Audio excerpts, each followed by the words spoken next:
ఇక్కడికి వీపేసుకు వచ్చాం. ఎంత దూరం అంటే వచ్చాం. వచ్చినప్పుడు మనం ఎలా ఉండాలి? చక్కగా డీసెంట్ గా కూర్చోవాలి, భయముతో భక్తితో. ఒక అతను ఏం చేశాడు ఇక్కడ? భయముతో భక్తితో ఉండి, అయ్యా నువ్వు రావాలి మా ఎమ్మటే. ఎవరిని అడిగాడు? ప్రవక్తని అడిగాడు అనమాట. మేము యోర్దానుకి నదికి పోతున్నాము కాబట్టి మీరు పెద్ద దిక్కుగా అంటే మాకు అండగా ఉండదు, మీరుంటే మాకు ధైర్యం వస్తుంది, మీరు రావాలి మా ఎమ్మట అని చెప్పేసి ఒక అతను భయము భక్తి గల అతను ఏం చేశాడు? ఆహ్వానించాడు. ఎవరిని ఆహ్వానించాడు? ఎలీషా గారిని ఆహ్వానించాడు రమ్మని. అంటే ఆయన ఆహ్వానించాడంటే చాలా మంది ఉండి ఉంటారు, ఏముందిలే సేవకుని ఆహ్వానించేది అని నిర్లక్ష్యంగా చాలా మంది ఉంటారు. కానీ ఇక్కడ సేవకుల్లోనే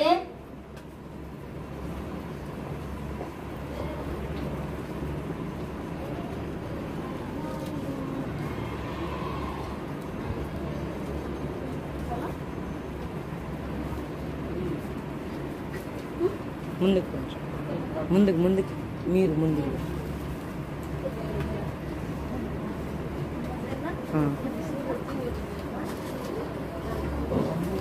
సరే, ఇంకప్పుడు భయము భక్తి గల వ్యక్తి కాబట్టి ఇతను ఆహ్వానించినాడు.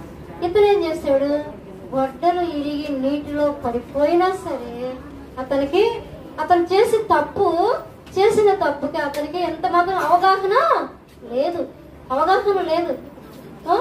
గొడ్డలు ఇరిగి గొడ్డలు అది ఊడిపోయి నీటిలో పడ్డా గానీ అతనికి అవగాహన లేదు. చూడండి ఎంత అవిధేయత. ఇంత కష్టపడి ఆటోలు ఎక్కి వ్యాన్లు ఎక్కి మనం ఇంత కష్టపడి మందిరానికి వస్తున్నాం. ఈవీఎస్ లో మంచి మాటలు నేర్చుకున్నాం, పితరుల గురించి తెలుసుకున్నాం, ప్రవక్తల గురించి వాళ్ళు ఏమేమి చేశారని తెలుసుకున్నామని మనం ఆస్తా మన తల్లిదండ్రులు ఏం చేస్తున్నారు? ఇక్కడికి పంపిస్తున్నారు. పంపించినప్పుడు మనం ఏం చేస్తున్నాము? అవిధేయతగా ఉంటున్నాం.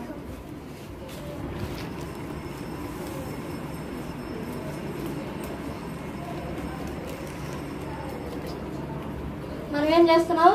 అవిధేయతగా ఉంటున్నాం.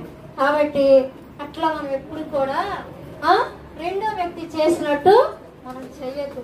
ఆ రెండో వ్యక్తి చేసిన పని ఏంటంటే అవిధేయతగా ఉండాలి. అరువు తీసుకొచ్చిన గొడ్డలైనా సరే జాగ్రత్తగా చూసుకున్నాడా? ఇది ఎలా ఉందని చూసుకున్నాడా? అక్కడ ఏముంది? అతనికి భయము లేదు. భయం విడిచిపెట్టాడు, భక్తిని విడిచిపెట్టాడు. ఏదో ప్రజలు వెళ్తున్నారు, లేకపోతే బాయ్స్ వెళ్తున్నారు, వాళ్ళతో పాటు మనం కూడా వెళ్దాంలే అనుకున్నాడు. అంతేగాని తను మాత్రం బాధ్యతగా మాత్రము రాలేదు. చూడండి, మనం ఆ రీతిగా వింటున్నారా? మీరు గిచ్చుకుంటున్నారా? మాటలు వినండి, చూస్తానే ఉండిందని మీరు కదిలించుకుంటాను.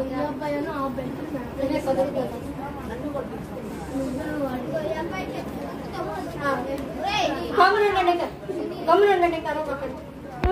అయితే అతను అయ్యో, చూడండి ఏ విధంగా అంటున్నాడు? అయ్యో నేను నా ఏలిన వాడా, అది ఎరువు తెచ్చిన గొడ్డలి అని మొరపెట్టుకున్నాడు. మరి మీరు అలాంటి పరిస్థితులు ఏనా? స్కూల్కి బస్సు వెళ్ళిపోయినా, లేకుంటే మందిరానికి వచ్చేటప్పుడు నా సమయం లేకపోయినా, అయ్యో నేను చాలా లేట్ చేశానయ్యా, మరి క్షమించయ్యా, నేను ఈ రోజు ఎలాగైనా సరే వాక్యం వినాలయ్యా అని ఆశతో మీరు వస్తున్నారా? ఎవరైనా ప్రార్థన చేసుకుంటున్నారా వచ్చేటప్పుడు? చెప్పండి, ఎవరైనా ప్రార్థన చేస్తున్నారా? ప్రభా ఈరోజు వీపీఎస్ ఎలా జరుగుతుందో, అక్క ఆంటీ వాళ్ళు కానీ చక్కగా అక్క వాళ్ళు పాటలు నేర్పించడం, యాక్షన్ సాంగ్స్ కానీ ఇవన్నీ చక్కగా నేర్పించడం, వాళ్ళు మరి అని చెప్పేసి వాళ్ళ గురించి ప్రార్థన చేస్తున్నారా? చేసి వచ్చారు ఎవరైనా? చేతులు ఎత్తండి. నిజంగా దేవుడు చూస్తున్నాడు. మేము ఎరగము, మేము తెలుసుకోలేదు, మీరేం చేసి వచ్చింది, ఏమేం చేశారు చెప్పండి? చేతులు ఎత్తనాడు, ఏమేం చేశారు చెప్పండి? అదే అవిధేయత అంటే అదే. ఏం చేశారు చెప్పండి? బాక్స్ చెప్పు, చేయొద్దా కదా? ఏమేం చేసావు?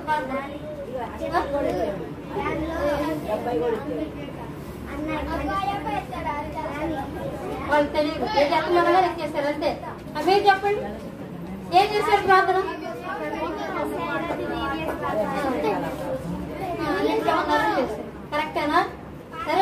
చెప్తున్నారు, మేము వింటున్నాం. కానీ దేవుడు ఉన్నాడు మన మధ్య సాక్షి. మన మధ్య సాక్షి ఎవరున్నారు? దేవుడు ఉన్నాడు, చూస్తున్నాడు.